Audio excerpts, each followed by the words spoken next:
যদিও তফসিরের যোগ্য নয়, তফসিরের নাম নিয়ে মাত্র 2 দিন উপস্থিত। সাময়িক অসুবিধার কারণে, অর্থাৎ দেশের বাইরে থাকার কারণে প্রায় 3 মাস আপনারা স্থায়ী তফসির মাহফিলে উপস্থিত হইতাম পারছি না।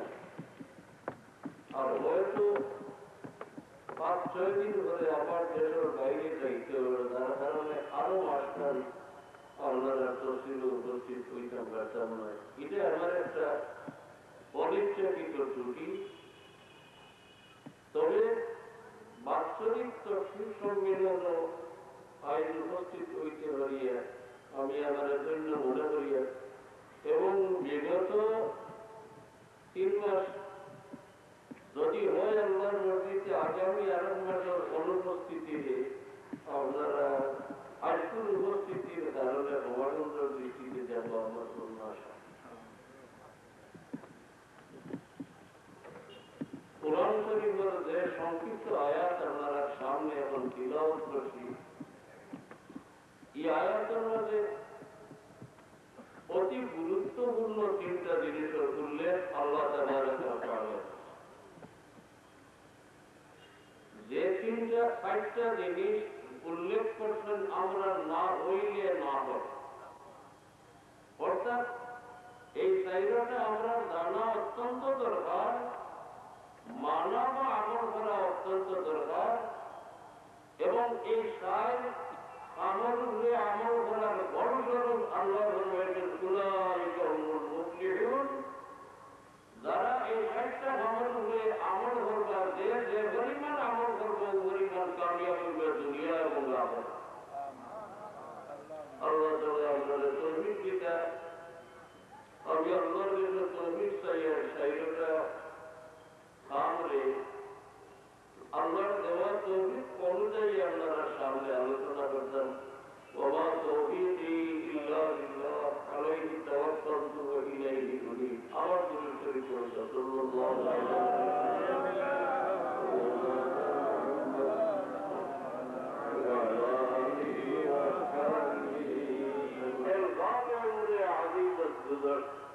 মিজাজে তো আজ হালে তিনলি নগর ও বেমার আমার মতো কিছু হলুদানি মিজাজ আছে, অর্থাৎ কিছু ওয়াম্মাত তুলি দিলে মাছতামকারী আর ওয়াম্মাত না তুললে মাছ তুলা হয় না। দুরূদ শরীফ যেভাবে দিমি দিমি পড়ইব, আমার যেমন হিলা ওয়ামা উঠছে না। তবে এক কথা হই, অবশ্য আল্লাহর হুকুম কোরআন শরীফ ও দুরূদ শরীফ পড়া এখানে উপলব্ধ হইয়া একবার পড়লেই তো হয়, ঠিক একবার বললেও হয়। তবে রাসূলুল্লাহ কিতাবের বাইরে নাওবাদার লগে ভুলাই দেই, হুজুরে পাক সাল্লাল্লাহু আলাইহি আমরা দুরূদ শরীফ বেশি করে পড়া আনন্দ দরকার। যেটা হুকুম বলে একবার হলেই তো ওয়াজিব আদায় হয়। পড়ুন না দুরূদ শরীফ।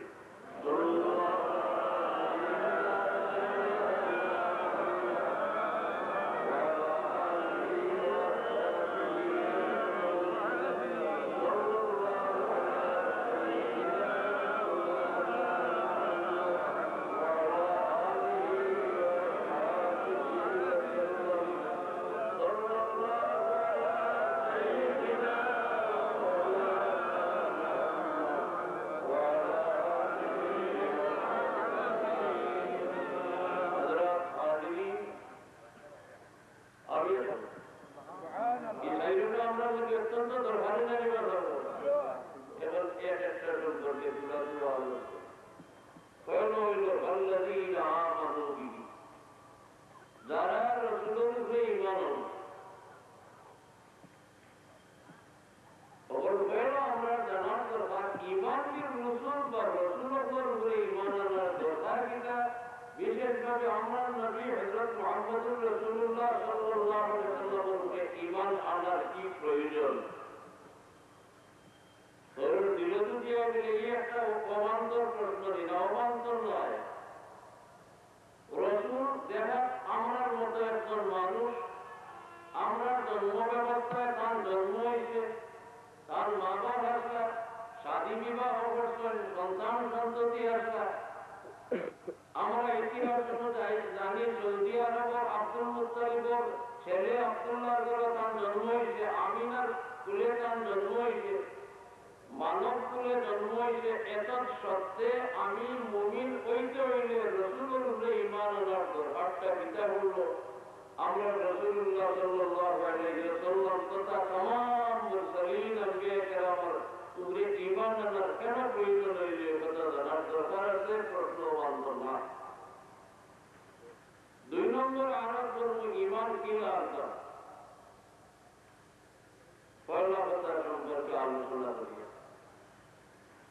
রাসূলের উপরে ঈমান আনার কেন প্রয়োজন হইলে এই কথাটা বুঝতে হইলে ঈমানের সুপ্রাচীন সুগভীর ইতিহাস নিয়ে গেছে হাদিস শরীফ কোনটা আমরা জানা দরকার।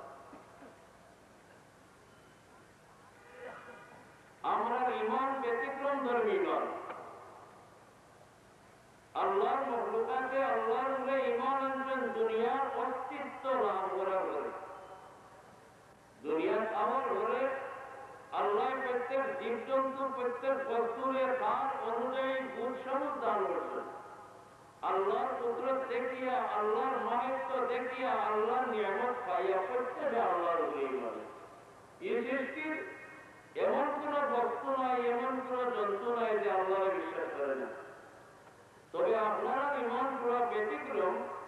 বাকি সমুদায় মহলুকে ঈমান আনছেন দুনিয়ার অস্তিত্ব লাভ করার পরে, আপনারা ঈমান আনছেন দুনিয়ার আবার অনেক অনেক বছর আগে। আপনারা ঈমানের ইতিহাস বহু সুপ্রাচীন, বহু পুরোনো। আপনারা ঈমানের দান করার আল্লাহর যে পদ্ধতি, যে তরিকা বড় সুগভীর।